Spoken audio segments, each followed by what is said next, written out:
So, are you ready to finally start speaking English in your day-to-day life? Well, you're in exactly the right place. We're going to forget about those overwhelming grammar books. Today, we are building a simple, step-by-step roadmap to get you speaking with confidence, and we're starting right now. Let's dive in. Does this look familiar? You're just staring at this mountain of grammar rules, endless vocabulary lists, and you have no idea where to even begin? It's a super common feeling, but I promise you, the solution is much, much simpler than it looks. And this right here, this is the key to everything we're going to talk about today. It's not about these marathon study sessions once a month. Nope, it's about the small, consistent things you do every single day. That is the real secret to making progress. Okay, so here's our game plan. We're going to start by building your starter kit and setting some clear goals. Then, we'll lay the foundation with vocabulary and figure out how to make English a real part of your life. After that, we'll look at some awesome tools to speed things up. And finally, we'll talk about the daily commitment that really ties it all together. First things first, before you learn a single word, you really need a plan. A good start isn't just about being excited. It's about having a clear direction and knowing exactly why you're doing this. So, the most important thing is to move away from these big, fuzzy goals like, I want to be fluent. I mean, what does that even mean, right? Instead, you've got to define your why. What do you actually want to do with English? Knowing that reason is what's going to keep you going when things get a little tough. And this is what we mean by specific goals. See how each one has a clear action and a deadline?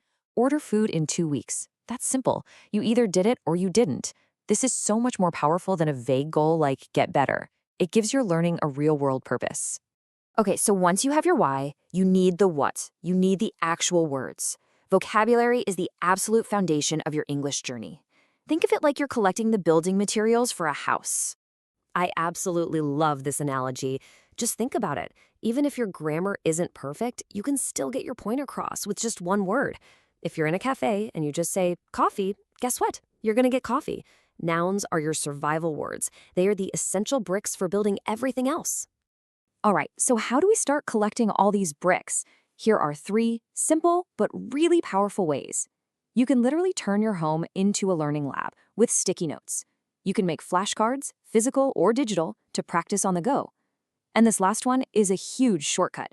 Focus on what are called fry words, the 1,000 most common words that, believe it or not, make up about 80% of all everyday English. That is a massive head start. And the key here is to start simple. Don't try to learn words for some abstract philosophy. No, learn the words for your actual daily life. Just look at this list. These are things you do every single day. This makes the vocabulary instantly useful and way, way easier to remember. So you've got your goals, you're building your vocabulary. This next step is absolutely crucial. You have to move from just knowing the words to actually using them in your mind. This is where the real magic starts to happen. Just look at this comparison here. The slow way is thinking in your native language, mentally translating everything, and then finally speaking. It's clunky, it's slow.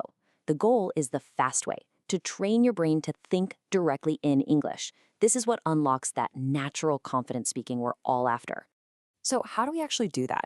You start turning English into your inner voice. Narrate your day as it's happening, even for simple things like, I am making coffee. Read simple stories out loud to get used to the sounds and the rhythm of the language. And after you read something, try to explain what you just read, but in your own words. It is such a powerful way to check if you really understood it and to practice forming sentences. All right, so you're building the right habits. Now let's add some tools to your toolkit that are going to help you speed up your progress, even when you're studying all by yourself. First, a quick word on pronunciation. The goal is not to have a perfect accent. That's really not important. The goal is clarity. You just want to be understood easily, which in turn builds your confidence to speak even more. Okay, here are 2 fantastic hacks for this. Shadowing is where you listen to a native speaker and you repeat what they say in real time. It's amazing for learning the natural rhythm and flow of English. And using voice typing, it's like having a free pronunciation coach. Just speak into your phone or your computer, and if it writes down what you said correctly, you know you're on the right track. Now that you've got some ways to practice speaking, let's build out the rest of your self-study toolkit. First, a simple notebook. Don't underestimate it. It is essential for tracking new words and phrases. Second, there's a powerful memory technique behind flashcards called spaced repetition. And third, a solid self-study book, like Essential Grammar in Use, can give you clear explanations and practice exercises whenever you need them. Let's quickly define spaced repetition because honestly, it is a total game changer for your memory. Instead of just cramming a word 100 times in one day, you review it strategically over time. This basically tells your brain, hey, this information is important, and it moves it from your short-term to your long-term memory. It is incredibly effective. We've covered the goals, the vocabulary, the mindset, and the tools. But none of it, and I mean none of it, matters without this final, most important piece, making English a non-negotiable daily habit. And how much time does this habit take? Just this, 15 minutes. That's it. You don't need to block out hours and hours of your day. Just 15 minutes of focused, consistent practice is enough to build some incredible momentum. And this doesn't have to feel like studying. It can be part of your normal day. Narrate your walk to work. Ask Siri for the weather in English. Repeat a few phrases from a YouTube video while you're making coffee. All these little moments add up, and they prove the most important point. It's all about consistency, not intensity. And that brings us to the end. But really, it's also your beginning. Don't wait until tomorrow. Start right now. As you go about the rest of your day, I'm going to leave you with this question to get you started. What is the first English thought you're going to have today?